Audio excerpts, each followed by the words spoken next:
ದೇವಿನಗರದ ಅಕ್ಕನ ಬಳಗದ ವತಿಯಿಂದ ಭಜನೆ ಕಾರ್ಯಕ್ರಮ ಸಂಜೆ ಮಹಾಮಂಗಳಾರತಿ ನಂತರ ಮಹಿಳೆಯರಿಗೆ ಅರಿಶಿನ ಕುಂಕುಮ ಹಾಗೂ ಬಂದ ಭಕ್ತರಿಗೆ ಪ್ರಭಾಕರ್ ರಾವ್ ಅವರು ಪ್ರಸಾದ ವಿತರಣೆ ಮಾಡಿದರು.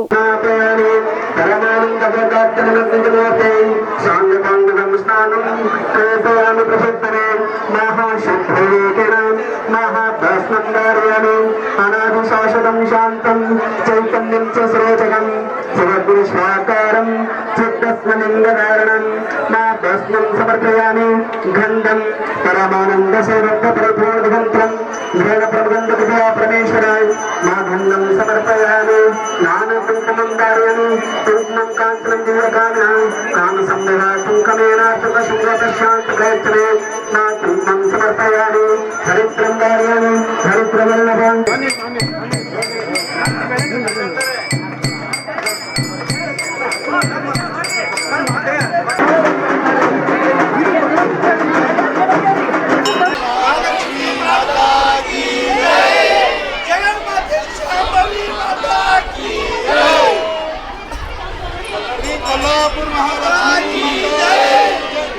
ಪ್ರತಿ ವರ್ಷದಂತೆ ಈ ವರ್ಷ ಕೂಡ ಮಹಾಲಕ್ಷ್ಮಿ ದೇವಸ್ಥಾನದಲ್ಲಿ ಶ್ರಾವಣ ಮಾಸ ಅತಿ ವಿಜೃಂಭಣೆಯನ್ನು ನೆರವೇರಿಸಲಾಗುತ್ತದೆ. ಸಮಸ್ತ ಮಹಾಲಕ್ಷ್ಮಿಯ ಬಂಧು ಬಾಂಧವರು ಹಾಗೂ ತಾಯಂದಿರು ಕೂಡಿ ಪ್ರತಿ ವರ್ಷವೂ ಈ ಶ್ರಾವಣ ಮಾಸದ ಹಬ್ಬವನ್ನು ವಿಶೇಷವಾಗಿ ಒಂದು ಆನಂದಮಯವಾಗಿ ನಾವಿಲ್ಲಿ ನೆರವೇರಿಸ್ತೀವಿ.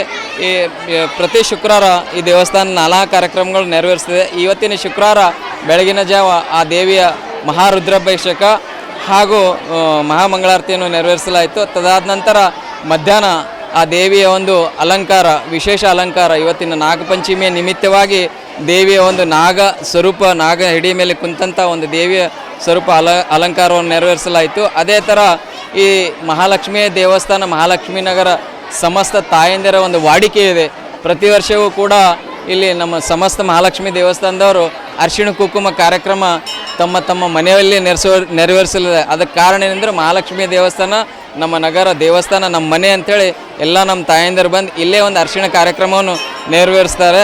ಆ ಅರಿಶಿಣ ಕಾರ್ಯಕ್ರಮವನ್ನು ನೆರವೇರಿತು. ಅದಾದ ನಂತರ ಇವತ್ತಿನ ವಿಶೇಷ ಒಂದು ಭಜನೆ ಕಾರ್ಯಕ್ರಮಕ್ಕೆ ದೇವಿನಗರ ಅಕ್ಕನ ಬಳಗವನ್ನು ಸೇವೆಯನ್ನು ಸಲ್ಲಿಸಿ ತದಾದ ನಂತರ ಮಹಾಮಂಗಳಾರತಿಯನ್ನು ನೆರವೇರಿಸಲಾಯಿತು. ಈ ಮಹಾಮಂಗಳಾರತಿಯಲ್ಲಿ ಸಮಸ್ತ ಮಹಾಲಕ್ಷ್ಮಿಯ ಸದ್ಭಕ್ತರು ಬಂಧು ಬಾಂಧವರು ಆ ಮಹಾಲಕ್ಷ್ಮಿಯಲ್ಲಿ ಪಾಲ್ಗೊಂಡು ಆ ಮಹಾತಾಯಿಯ ಆಶೀರ್ವಾದವನ್ನು ಪಡೆದುಕೊಂಡು ತದಾದ ನಂತರ ಮಹಾಪ್ರಸಾದವನ್ನು ನೆರವೇರಿಸಲಾಯಿತು. ಆ ಪ್ರಸಾದದಲ್ಲಿ ಎಲ್ಲರೂ ಭಾಗಿಯಾಗಿ ಆ ದೇವಿಯ ಆಶೀರ್ವಾದವನ್ನು ಪಡೆದುಕೊಂಡಿದ್ದಕ್ಕಾಗಿ ನಾನು ತಮಗೆಲ್ಲರಿಗೂ ಅನಂತ ಧನ್ಯವಾದಗಳನ್ನು ಅರ್ಪಿಸುತ್ತೇನೆ. ಈ ಸಂದರ್ಭದಲ್ಲಿ ಅನಿಲ್ ಪೂಜಾರಿ, ದೀಪಕ್ ಪವಾರ್, ಶಿವರಾಜ್ ಕುಬಾ, ಮಲ್ಲು ಹಾಲಪ್ಪ, ಶಿವಕುಮಾರ್ ಹಿರೇಮಠ್, ಚಂದ್ರಕಾಂತ್ ಬಿರಾದಾರ್, ವೀರಣ್ಣ ನಾಗುರೆ, ಅಶೋಕ್ ಪದ್ದಾರ್, ರೇವಣಸಿದ್ದಪ್ಪ ರಾಂಪುರೆ, ಬಸವರಾಜ್ ಸರಡಗಿ ಸೇರಿದಂತೆ ಬಡಾವಣೆಯ ಭಕ್ತರು ಭಾಗಿಯಾಗಿದ್ದರು.